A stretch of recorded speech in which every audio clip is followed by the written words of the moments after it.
Hey, what's up, everybody? Josh Rosales here. Super excited to have my man Troy Smith, Moto Mindset. And you know, Troy and I go back a little ways, and man, I like watching a lot of your content on LinkedIn, Troy, and Facebook and social media, just social media platforms. And man, you got some great content out there, and this is pretty exciting for me to have you on the Break Thru U podcast, where I say the Break Thru U podcast is where we focus on breaking through breaking through our mindset. 50%, I think, of everything that we go through is in the mind. Probably more than that. You know, you're talking about, you know, I'm talking to the man that wrote the book on mindset. So, I mean, it's like a lot of times it's, you know, we want to throw in the towel. We want to quit halfway through. Someone said it, how can you be the best at anything if you start and stop, start and stop, start and stop? And I really think that is so true. Is you've got to grab a hold of that mindset through commitment, through discipline, and bend it to your will. Although I haven't done that yet on the exercise piece, but I'm getting there. Getting there. You're not by yourself on that, man. You're right. Man. But you know, you can get your mind to do a whole lot of stuff, but something about dropping that weight is real deal. Ooh, man, let me tell you. So I'm super excited to have you, Troy. Thank you for coming on and definitely be able to drop some wisdom on us. And so without any further ado, if you're watching or listening, Troy Smith. That's what I'm talking about. Man. If you have some hand claps. That's a hand I know. Clap. There you go. I'll throw that in. So what got you? Well, actually, let me back this up. So tell me about Troy. Who is Troy Smith? I see you got the Memphis Grizzly hat on. And so who is Troy Smith? You can tell this guy's a manager. I mean, it's like you bringing someone in the interview. So tell me about you. The most general question that you can ever get, right? So tell me about you. Exactly. Well, I'll tell you this. That's one thing I would say. I commend you finally getting your stuff. I remember when you first started the idea of podcasting and the idea of getting, you know, you're full of a lot of dreams and full of ambition, and you're a go-getter. And so it's good to see Break Thru U podcast popping and rolling, man. So claps to you again, man. Claps to you. No, I bug you so much. I still bug you. Hey, and just seeing it and go, and if you're looking at this visually, it looks good. The guy's definitely a natural, as you can hear him. Everybody, what's going on? I mean, this dude's a natural. He got the voice for it. He got the knack for it. So kudos to you, man. You know, good job to you, Joshua. And got the coolest name, the coolest last name ever. He has Sales in his last name. Yep, SALES. Yeah, he has the coolest branding logo.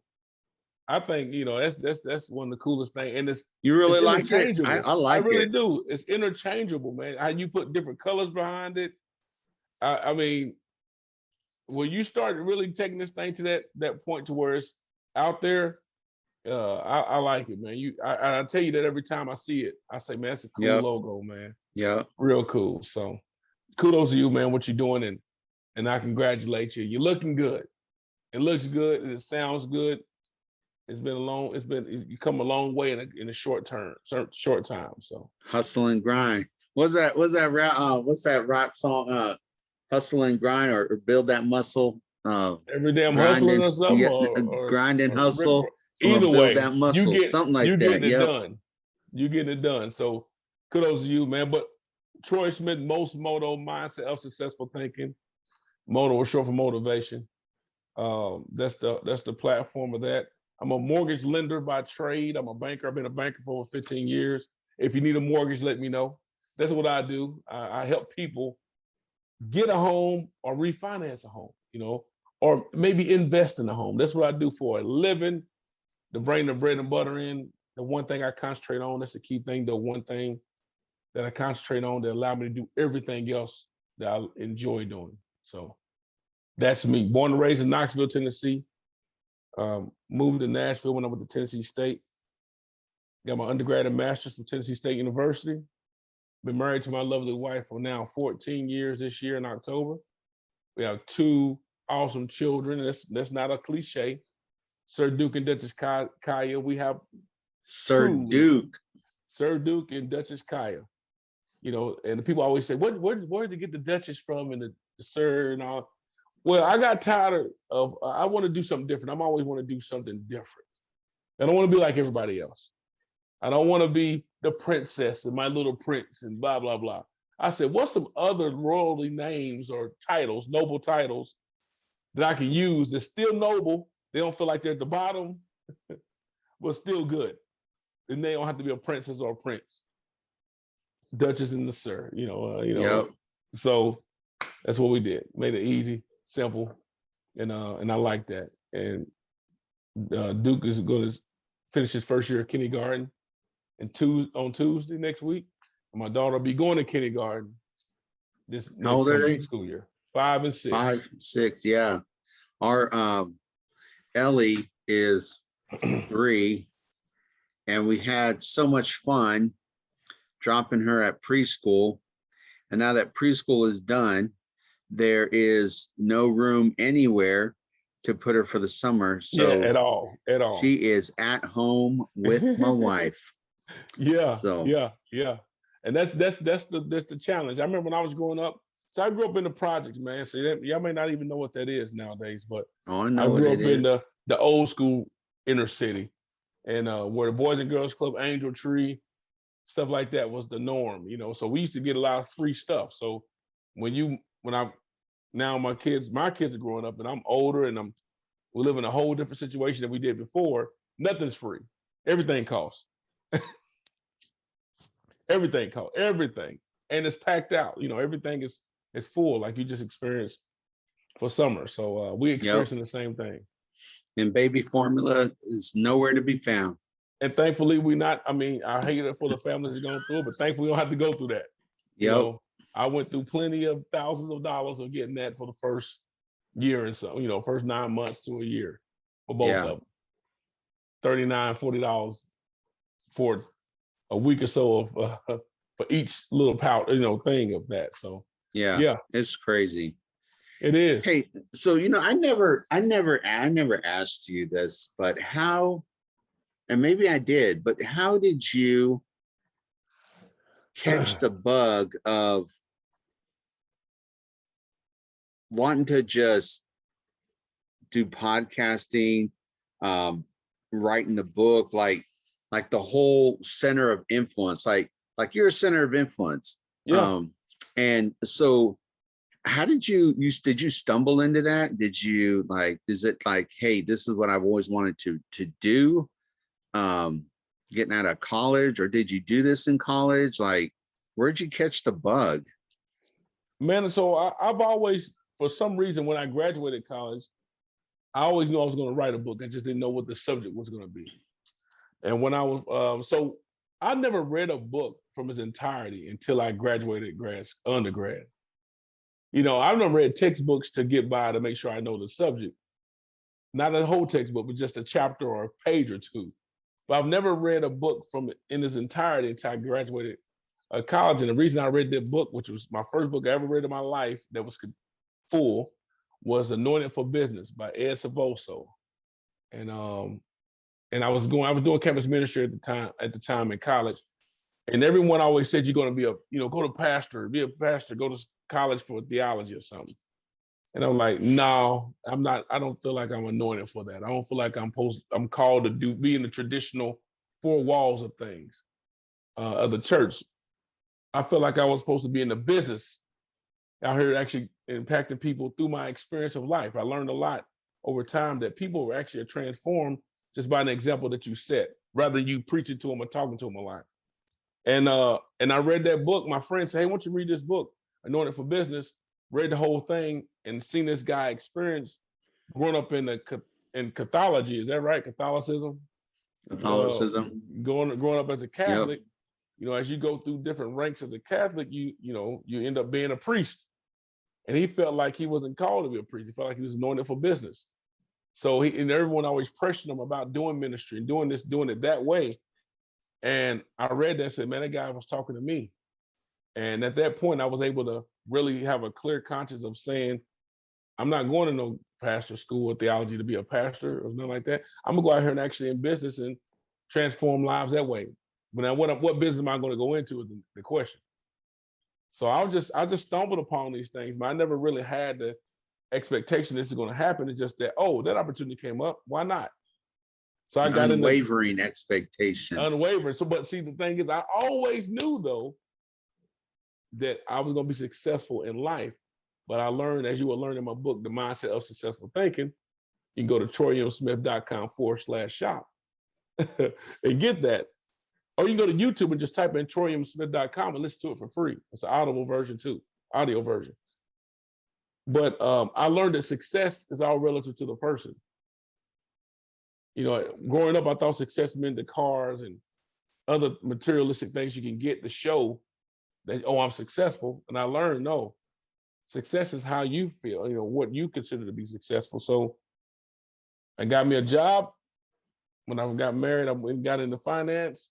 And I always knew I'm going to write a book about the mindset of successful thinking, because coming from the projects, Joshua, and from any type of rough upbringing, you don't want to live in that situation for long. After you get older, I don't want to be there no more.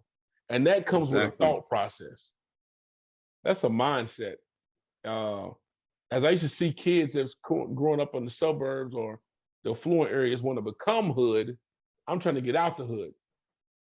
And I learned that came with a mindset. So as I kept going throughout the years of me first working in finance, just other relationships and opportunities started putting itself together where I got to learn from people.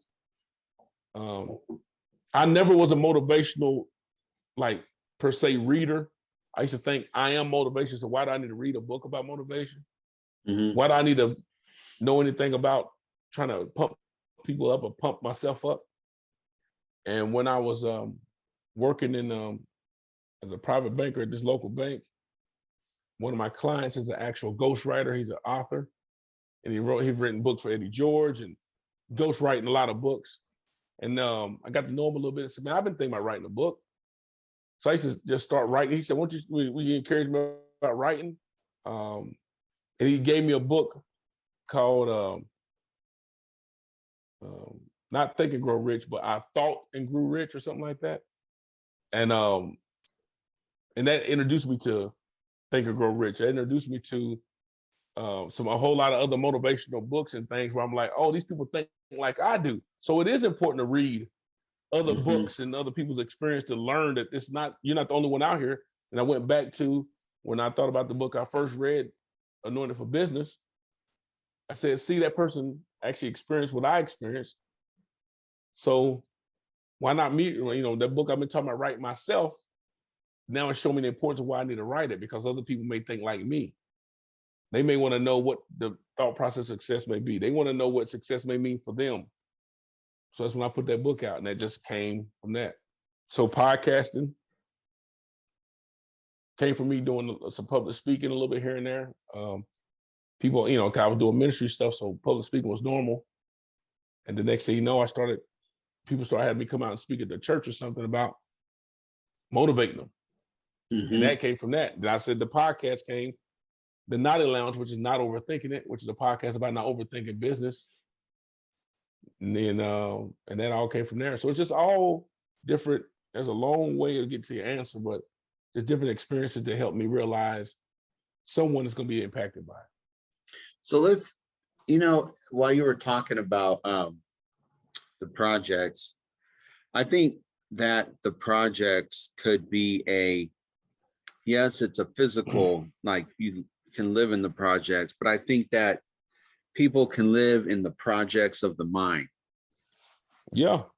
And it's like, you could not even live in the projects, but you can have a mentality where you're tied living in the projects. And it's so many things that hold so many people back, you know, as I work with you know, Break Thru Nashville, a nonprofit. And, you know, I used to look at it as, oh, it's a nonprofit. Now I look at it as I'm an entrepreneur. I'm an entrepreneur growing Break Thru Nashville. I have a great team around me now with my board members, and we all share equally in Break Thru Nashville. And, you know, it's so important that you I guess are very selective of who you hang out with, and you know, who you allow to speak into your life, because it takes a lot to break out of that project mentality. Wouldn't you agree? Yeah, absolutely. I mean, birds of a feather flock together. Mm-hmm. Like the good book says, bad company corrupts good character. Yep. If you're not around people that may think like you or have a thought process like yourself, then you're going in the wrong direction, because they can be leading you different. Now, I'm not talking about people that's just going to be yes sirs and no, you know, just yes men. Oh yeah. I'm talking about someone's going to hold you accountable, keep you accountable on what your goals that you said you had for yourself, and you can do the same for other people too. But yeah, man, not having the right people around you can be detrimental. But then, like you said, it's everything you mentioned in the beginning. A lot of stuff starts 50% starts in your mind. I say 80 to 100. 100% starts in your mind. Yeah, But that's everything true. 80% mental, 20% physical. I say 90% mental, 10% physical, because after your mind is made up, you got to make a decision to go forward and do something. So after your mind, when your mind is made up, the body will follow. Right. Well, but still, your mind can be made up and your body not moving at all. Ah, Right? It's you know, yep. your body might be telling you go to the gym and you ain't went yet. You know what I'm saying? Your body might 90%. say, don't eat that, and just one time. You know what I'm saying? So, Mm-hmm. but it takes some will. It takes some will, and as Napoleon Hill will say, you gotta have a burning desire, a white burning desire, a white meaning not white in regards to nationality, but the burning of a fire. It's Yeah. so hot. Yeah. A desire I just don't want to be here anymore. I don't want to be locked in my mind, the prison of my mind, and stay here. You know what I'm saying? For example, I use this analogy at times too when I go speak. A lot of people always want to get out of somewhere and not knowing they got it right there in front of them. For example, so in the project at one time, they before they had the gates up around the projects, the big old metal, like the metal gates you used to have at every Yeah. project before they tore them down. There were no gates there before. But guess what? Everyone wants to go to a gated community, right? Guess what? I grew up in a gated community. It wasn't voluntary, but I mean, it wasn't on purpose. It was involuntary. It was there. They got gates around me. But I grew up in a gated community. No, I never had to worry about cutting my grass. You know, it's all about how you see it. When you think about it, my grass was always cut by someone. Yep. I had a pool. It might have been a public pool, but I had a pool. I lived in an all brick apartment. You know, a lot of people they want to get a house all brick. I grew up in bricks my whole life. So it's all about how you see it. You know what I'm saying? But I know behind that it was an imprisonment to me. Yeah, somebody might have cut my grass, but it wasn't mine. I might have lived in the all gated community, but it wasn't that I wanted to. Not that gate. It's all about how you see it, man. And a Mm-hmm. lot of people they stay there and want to complain and they hang around people that act like them. Yeah. You know. It's funny that being in the banking industry, I think in the sales industry, you get people that are satisfied with just being average. And it sometimes drives me insane how someone can settle for being average, and then they want to go look for a part-time job because they're not making ends meet. When if you would make up in your mind not to be average and really put time and effort into sharpening your skill set to become good at what you're doing, you wouldn't have to go get a part-time job. But people are just, there's so many average people. Like, I'm not saying that I'm better than anyone. I'm just saying that, you know, I had someone tell me, it was actually my banker told me this morning, you know, Josh, I just don't want to work. I want to be effective. And for a new banker to tell me that, I was like, wow, how many times or how much time do people just work and they're not effective at what they're doing? And when they said that to me, hey, Josh, I just don't want to work. I want to be effective. That lets me know that that person is not satisfied with being average.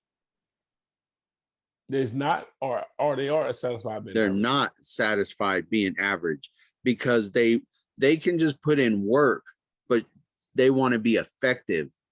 They want to be effective. They don't want to learn. They want to grow. They want to sharpen their skill set. They are, you know, constantly asking me questions on. Okay. So you looking at this guy actually you actually enjoyed the conversation. At first I thought you was Yes. talking about this guy was like, I don't want to work, but I want to be effective. Like, what? No. So I get what you said. Yeah, they were saying, like, I just don't want to sit here and just work. Yes. Like, I want to sit here and be effective at what I'm doing. So and that made a big impression on me that, you know, somebody new that coming in has such a desire and a drive that they just don't want to be average. They want to be effective. And how do you be how are you effective? You got to put in the time. You got to learn. You got to self-develop. You got to ask the questions. Like it's not easy to not be average. It's very easy to be average. You don't have to do anything, but it's not easy to not be average.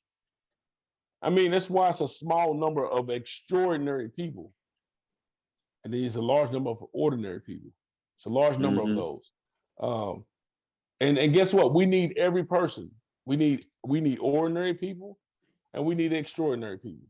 You know, at one time it used to bother me too about how could you? I had a friend of mine that I got a friend who used to be an executive golf director of this golf club. So he used to run the whole golf club, and he said, "Man, this guy works so hard, man. I got to give him a raise." I really thought about giving him a raise, and I brought him in my office and I said, "Hey, man, so and so, you do such a great job. You actually take care of the grounds like you own the place, and that's commendable. And I want to help you grow and go where you need to go. So I'm going to give you a raise." You know what that guy told him? He said, "No, don't do that. No, don't do that, man. Because if you do that," he was going to take it from $9 to like $11.50. This about 10 years ago. And he said, "Because if you do that, it's gonna mess up my food stamps, and it's gonna mess up my government assistance. So now let me stay where I'm at and work where I am." So that make you think, like, you can be so used to expecting someone else to do something for you to where you don't want to do nothing for yourself. That's true. You know, but guess what? We need people like that person, because one thing that it can make people pissed off. I get it. But one thing that Earl Nightingale said, Earl Nightingale is an old dude that's dead and gone, but his tapes still affect me to this day in a positive way. He said that the fight is rigged. This is rigged. And it's not rigged for the successful to keep being successful, but it's rigged enough for the failure, the unsuccessful, to continue to be unsuccessful. Let that sink in a little bit. Like, the game is rigged to where you cannot fail. You gotta actually want to fail so much to where you You gotta want it to be your nobody. The system is set up for you not to even. It's people that's protecting you from yourself. You follow what I'm saying? Oh yeah. Like, so where you falling so much, you done created so much debt. Don't worry, we got a bankruptcy court for you. Oh, you messed up again? Don't worry, you can file bankruptcy again. You know, it's set up to where you can't even fail. So if you do fail, that's on your part. Yep. And that individual is so used to someone else taking care of him and doing something for him, and look, oh, I'll let someone else do it. So it's like renting a house. So if you own a house, you know you got to fix it. If you rent it, Joshua will take care of it. I ain't worried about it. This ain't my house. You follow what I'm saying? Exactly. And if you live in that imprisonment in your mind, you will stay there. There's no such thing as a free lunch. You go to the store, and you get hooked up from your friends. Say, don't worry about it, dog. I got you. Somebody paying for it. Yep. There's nothing free. Don't worry about No. it. Don't worry about it. You going to go. Break Thru Nashville. Don't worry about it, right? Someone's going to take care of it. So someone's going to help them funding wise. Yep. But not knowing that Joshua got to go out there and raise funds, he got to actually grow this thing. So when he's out there giving stuff away for free, somebody's paying for it. And if we don't get out that mindset of thinking someone else is going to do it, you're going to stay where you are. So we need people to be like that, and we need people to be extraordinary too. We need Joshuas in the world to be upset with himself, not to be ordinary. I need some Troy Smiths. You know what I mean? We need people like me that I don't want to be normal. I don't want to be like you or him or that person. I don't want my kids to have princess and prince. God dang it, we're the Dutch. That's the Duchess. Duchess. That's Sir Duke. You know what I'm saying? We need those people. Yep. And we need people to be extraordinary as well. Let me ask you, oftentimes I sit with my son, who's 17, and, we have conversations for a while, and even we stayed up till maybe like 2 a.m. sometimes and just talking about entrepreneurship, talk about college, talk about what he wants to do. And, seeds that I've, planted in him for years on, and this may not be right. I think for me, I think it is, but I told him, I say, you may not know what you want to do when you graduate from high school, but you better have a good idea. You may not want to know what exactly you want to do, but you better have a good idea when you graduate from high school, kind of where you kind of want to go, because, either trade school, college, if you don't want to go to both, we want to be an entrepreneur, but, we got to spend time on kind of having those conversations, because I think it's so important that, like you and I, that on the hustle and the grind and the just doing what we do, that it's so important that we impart that to our kids, because I think nowadays there's a lot of kids, not everybody, but I think there's a lot of kids, Troy, that parents give them everything. They come out of college or they get into life, and life just slaps them upside the head, knocks them to the ground. Life kicks them in the gut. They have no idea. And there's going to come a time and a point where mommy and daddy aren't there. Do you see that? See what? And kids in general? Yeah, of course. Kids in general. But like, okay, so let me break it down this. Yeah. Two things. Number one, the importance of us imparting what we're doing to our kids growing up, to where it's like, they need to know that they can do anything that they set their mind to do. And number two, seeing kids nowadays that have everything at the tip of their fingers, right here. And when they get in life, they really don't know how to handle life because life is real. Well, you know what? Life is full of experiences, man. And my kids ain't gonna want for nothing, right? And they're not. But you know, and they're gonna have to learn things much different. I seen a video someone recently posted, not somebody I know, but I've seen a reel, you know, where they was talking about Yeah. this guy was speaking about how his grandfather had to fight hard to get what he had to do. He was like, fight hard to do something. Then he fought to where his son could then take over the business. And then his grandson will sell the business. And then his great grandson will start back off crawling again, meaning he gonna have to go through hardship because this granddad already told the story about the cycle is a cycle. I started hard. I get my son to come in and do it. His son then sells it. And then that son, after him, ends up starting over again, walking. Yep. It's a cycle. Life is about experiences, man. And I'm glad I grew up without a dad in the house. I'm gonna be honest with you. I grew up without, I grew up, me and my mom and my two brothers grew up in a single parent household together. Me and my mom based only 15 years older. She's only 15 years older than me. She was 15 years old. I mean, I'm glad because I had to learn things quickly. And I had to learn what loss felt like. I had to learn what it felt like to have to grind to get something. So a lot of people that's like you mentioned, that grew up with stuff already, when stuff actually hit them at 25, I already experienced it at 11.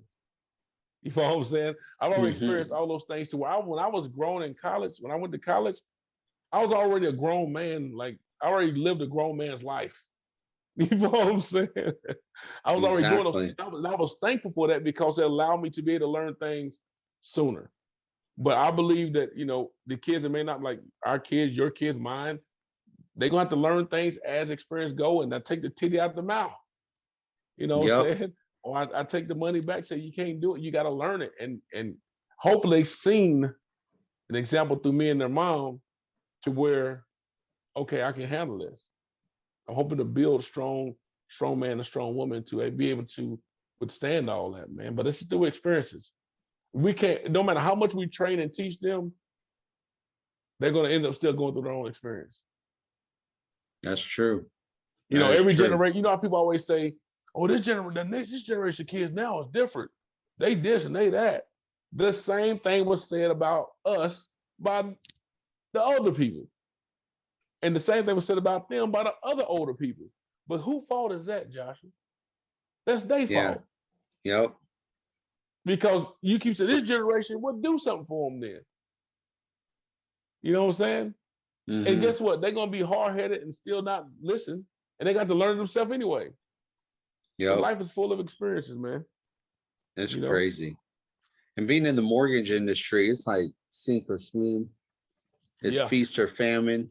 Yes. Like it's you've got to if you ain't a hustler, you're not in that industry for a long period of time. And not even a hustler. If you're not a self-motivator. Yep. With the desire to be successful. With an unwavering expectation. With an unwavering expectation of successfully achieving a goal, a predetermined goal, knowing that the outcome was supposed to happen. So I go play golf, right? I'm not that good of a golfer. I can hit the ball off the tee. We need to go golfing. Like I gotta get my clubs out. They're just sitting there. Hey, well, I've been told that, man, you got a good swing. Now, where that ball goes is totally different. But, four. But the fact is that, but I always have the mindset that I'm gonna sink a hole. I'm gonna hit this right down the middle. That ball gonna fly straight over to somebody's yard. But the fact is, my thought process is gonna be that. And guess what? When I actually do it, I hit a birdie or I sink a 50-foot putt. I told you I was gonna do it. You know what I'm saying? Brett Favre. I say this because I know he's an old player, but I say this because he had some of the highest records of touchdowns and other things, but he also had the highest record of interceptions. No one's remembering that really when they talk about the accolades of success. They just think of, but he did have a lot of interceptions. But if he didn't throw all those passes, he wouldn't have had the top record of this. Exactly. And if he didn't go out there and actually expect, if Jordan didn't go out there, LeBron or whoever didn't go out there expecting to do what they're going to do, then they're going to end up being the opposite. So my mindset is going out there and actually doing it and doing it well, even though it may not be the best. I'm going to freaking do it. And that's what happens. So you go into mortgage, you got to be, or self-employment, or if you go to commission, you got to be a self-starter. Like, I cannot wait on Joshua to call me and say, hey, buddy, you ready to get it going? I got to understand the importance of maximizing my time to do to maximize, like your friend, like your employee told you. I don't want to just work. I want to be effective. Man, yeah, that was like, I want to go out here and work 2 hours strong and make $1,000 when someone else is trading time for money. That's true. They say, hey, I'm gonna go out here and work this job 8 hours with Josh. Then I'm gonna go out here and work at Target and work 14 hours of that. Then then I got my kids. No, if I can maximize all my time in this little bit of time I got here, I can make all of that I would have made working 18 hours in 2 hours. Mm-hmm. It's about maximizing time and being effective when you do it. It's like when I wrote my book, a lot of times people get distracted on writing books because they think they got to be long. They got to find how many pages. And I prayed about it. I said, if I can just write 100 pages or 50 pages, or how many ever pages it is, and it's effective, and it inspires someone and changes someone's life, that's all that matters. So it can be 50 pages of strong content. Someone's life is transformed rather than writing 300 pages that take 300 pages to get to the actual finale. And that's why I wrote my book, and I wrote it was only 112 pages on a 4x8 size book that you put in your pocket. And I'm expecting to change somebody's life with that. Grant Cardone book I read a Grant Cardone book. That book only 48 pages in paperback. And that freaking changed my life. Which one was it? I think it's one of the first books he came. I think it was 10X, or I think it's not 10X, but it's something. I'm reading 10X right now. But I read this was way before that. It's just like a pamphlet. Yeah. And literally 48 pages. I think it's the foundation of the 10X. Okay. And it's talk about if you want to make 100,000, he broke down 100,000. Sometimes we got to write our goals and make it plain, like the Bible says. Yep. If you say you want to make $100,000, break it all the way down to how much you need to make in a day. I break it down to how much you need to make a minute, to where if you haven't made that in a couple of minutes, you're not going to get there. But if you set a goal and exceed it, because if you set a goal, you're going to more than likely probably exceed it or come to it. But the fact is you got it in stone. Yep. So let me switch the subject. So since you're in the mortgage industry, and currently we are still seeing an increase in the value of homes going up, but the majority of people's wages are not going up. Do you foresee, and I'm talking to real estate agents, I mean, they're saying they see that maybe in the next year, 2 years, we're gonna have a little bit of recession, or maybe prices are gonna stifle. What are you seeing? Well, the true term of a recession is 2 consecutive quarters of negative return in GDP. So we might see that here in June. So we would be technically possibly in a recession then. But the real estate market that we're experiencing right now, Josh, is all micro, not macro.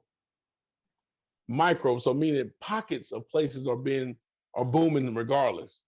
Middle Tennessee is one of those places.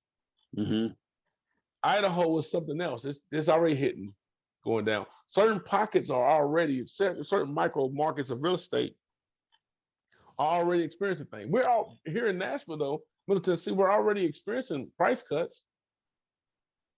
You know what I'm saying? We're already experiencing certain things, but it's really all up to whatever the person is going through at the time. If a person is needing to get into a home for their family, it don't matter what the rates are. Yeah, they're gonna get in it. It don't matter how much it costs. It's going to be done. Jim Rome said you get paid off of the value you bring. And that's the truth.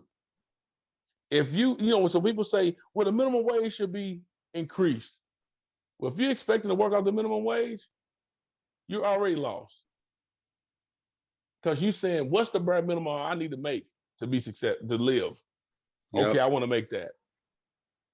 When I was in undergrad or when I was playing football in school, I just want to know what's the minimum I need to make to stay eligible. That's a 2.0 or 1.9 or something like that. And I'm like, look what I was setting myself up for. And then when I went to grad school and the minimum to stay in grad school was 3.0, oh, you mean to tell me I could have did that a long time ago? And I'm just, what's the minimum? Okay, good. I'll make sure I beat that. We're already losing. Yep.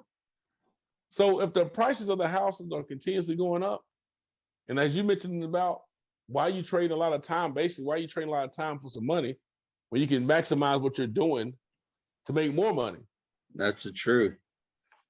And if you can't afford that house, then you can make more money or lower your standards. Yep. And that's how that all turns out to be. It could be 2 years from now we experiencing something or whatever, but we experienced a great recession that we never experienced before, where prices went backwards, values went down. That took over 100 some odd years to experience that. I don't think we're going to experience the Great Recession again. You might experience some prices where they start being stagnant or more valuable for what value, get more value for what the house you're getting. But I don't think you're gonna see something go from 700,000 to 400,000. It's just crazy. It's just crazy out there. A friend of mine, he runs a trucking company, and he's saying that they got trailers just sitting there, not being used because of the supply chain. Like, the trucking industry's really feeling the pinch right now. And it's just, it's just everything right now is just so crazy. But no matter how crazy the industry is, there's always room to make a buck. It's all about value, man. Yep. How many people can you help get where they need to be to where you then in turn be helped yourself? Mm-hmm. So everything comes with the supply and demand, really. So what happened is, I believe what happened with that is that when you're trying to cut so many corners or find out the best way to do something cheaply, but also try to be still effective, we outsourced everything, right? So when you outsource a lot of stuff, and that place that you outsource it to is going through something, geo-economic, governmental stuff or whatever might be happening, now you're affected because you don't even know how to do it no more. And those people are now expecting to make more money to do that thing you was paying someone 15 cents to do. Mm-hmm. You know what I'm saying? You outsource gasoline or raw material for gasoline, whatever. You say, well, stop making it over here. Quit drilling. Quit doing all this other stuff. And let's go over here and get it from over there. But now they're going through a conflict. Now you don't got no more. You don't have any more now. Yep. Now you got to figure out a way to get around that. It's going to be fixed. It's crazy, yeah. But that's how things work around, man. I used to pay Joshua this much to do this, but now I didn't pay Joshua no more. Now Joshua had to find another trade, and I go get that from over here in, Ukraine has one of the largest supply of wheat or whatever. Bread, making bread. I mean, everybody's tired of being obese with carbs anyway, right? So you need to learn how to not eat no bread. Exactly. Exactly. But you outsource a lot. You no longer produce it. You no longer making something, putting output. You always taking input. Mm-hmm. You said something about creating value, right? And then when you create value for someone, it comes back to you. I was talking to somebody today about the difference between networking and connecting. In your mind, when you hear networking and then connecting, what does that mean? Well, in my mind, when I think about network, you're just going around shaking, fist pumping people, or like I would, a fist pump or elbow somebody. I'm not doing any Yep. shaking of hands, but there's no connection there. Yeah. I'm just walking around the building, just saying, hey, what's up, what's up, what's up. But connecting is something now I got something in common. We got to know each other some more. We exchange numbers, business cards, and now we're connected, and associated to where now it's no more than just a LinkedIn connection. We're actually, I know what Josh was doing. And then you can also connect others. Exactly. You know what, Troy? It's crazy. I see myself now as more connecting others. And when I connect others, it in turn comes back to me. Yes, absolutely. And I think I have more of I think I have more of a fulfillment Yes. when I connect others and see their reaction and what comes out of that relationship than I do trying to connect to somebody on my own. Yes. Agreed.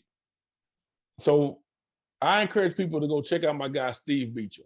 Steve Beecham, Beechem, I believe. But Steve Beecham, he wrote a book called Bass Ackwards. Like, so he basically, the difference between where you don't have to sell without hustling people. And what he talked about in his book, and which made me think, I'm glad there's other people, why it's important to read other books, other people's experience, because you realize they think like you, and you're like, I'm not by myself in this. He believes if you help people with what they're doing, they may need a plumber, they may need it don't matter what, a pediatrician, and they remember, oh yeah, man, Joshua, you don't want to hook me up with Troy. He hooked up my lights, but don't you do mortgages, right? Yeah. Man, I need to get this done. Now that what I do is become now a byproduct of what I was doing. I'm helping other people get up where they need to go, where I'm now being helped. Exactly. But I met Steve Beecham through a friend, through my boy Tyler Richardson. I was gonna say Tyler Perry. Tyler with Country Financial, who said, man, you remind me of my friend Steve Beecham. You just want to help people get where they need to go. But I met Tyler through my boy William Stiles. It's all about connection. Mm-hmm. William Stiles, who works at Country Financial, who was a member of the country club I was part of, to where we connected. He said, I want you to meet my boss. He introduced me to Tyler. And Tyler said, you remind me of Steve. You need to meet Steve. Now, Steve and I, who's a big time guy down in Atlanta, who's his mortgage company, I can't remember, Hometown Mortgage out of Atlanta. He's doing what I actually want to do financially, and also speaking and stuff too. That came through connections, not just network, but through a connection to where I found someone that think like me, mm-hmm. who wrote a book on becoming the mayor of your center of influence. The person that connects everybody. That's true. Who Joshua thinks the same way. You know what I'm saying? Man. It's just through connections that you like, man. But Steve Beecham wrote that book about how to sell without hustling people. Go check it out. And then he's talking about the importance of connecting with people. Connecting. Yeah. Rather than just trying to sell them something. It's incredible. There's so much that and there's so many people, like I think all the time and the work that I put in, that you put in, and there's so many people out there that don't know how to. They don't know how to network. They don't know how to connect. They don't know the secrets, or not even the really secrets, the skill sets of the how-tos. And it's crazy. But man, Troy, I really appreciate you coming on to the Break Thru U podcast and just, I don't say it, I don't even know when, but back in California, I'd be like, thank you for coming and chopping it up. It's like we had some good time. We could probably talk for a lot longer. It's just, I think, people with like minds, and just sitting down and talking about just the great things, talking about mindset, talking about the process and embracing the process and loving the pain that comes from the process. You know, it's you learn so much. You learn so much through that process. Like you said, a lot of people don't want to go through that process, but you have to. You have to go through the process. There's no getting around the process. There's no shortcuts to the process. You have to go through it. Yeah. I mean, I encourage anyone, man, to understand that the Break Thru U, you know, you breaking through everything it starts in your mind. Yep. And that's the only way you can break through you first. The mind is literally a gold mine. So much stuff, treasure in there that if you just sat down with yourself and thought about something, you actually start figuring out, man, I can make that work. You know, how can I monetize that? I'll tell you exactly how you monetize it, Joshua. You help as many people get where they need to go, and you will in turn be taken care of. Yep. If people see value in what you're telling them, if they see value in how you speaking to them, and they're speaking, man, he's speaking to me, they will pay for you to come and do it. Yep. Literally. That is the truth. So where do people get to connect with you? Man, connect with me on all social media platforms under Troy M. Smith 35. Social media on LinkedIn, not LinkedIn. LinkedIn is Troy M. Smith, period. Instagram is Troy M. Smith 35.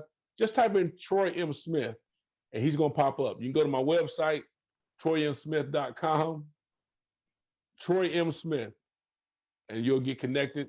If you need a mortgage, let me know. Reach out to me, man. I'm willing to talk with whoever. If you need a pediatrician, you need a plumber, you need a freaking roofer. I don't care where you live. You call me. We'll get it done. Well, I'm going to connect you with somebody. Now you're still, who you with now? Still with Regions? No. I'm with Pinnacle. Locally, I'm with Pinnacle Financial Partners. Locally. That's right. Yeah. And I can do loans in 48 states. You just call me. That is cool. That is awesome. Appreciate it, man. Thank you for having me on here. Thank you so much, Troy. It has been an absolute pleasure. And we got to do these more often. Just sit around and just talk with you. Like, I'm just excited that we actually had some time to do this, because you're super busy and you got a lot going on. You're not just busy, like there's purpose in what you do. But time is important. They got to carve it out. So yeah, man, definitely. I enjoyed it and I look forward to doing more with you. Definitely. Well, thank you so much. Thank you so much for coming on. And for those of you that are watching and listening, make sure you reach out and get a copy of Troy's book. Go to troymsmith.com. troymsmith.com. troymsmith.com. Pick up a copy of his book. Also, just read and look at the content. A lot of YouTube videos. Just some great stuff. Well, thank you, Troy, so much. Appreciate it, man. For coming on.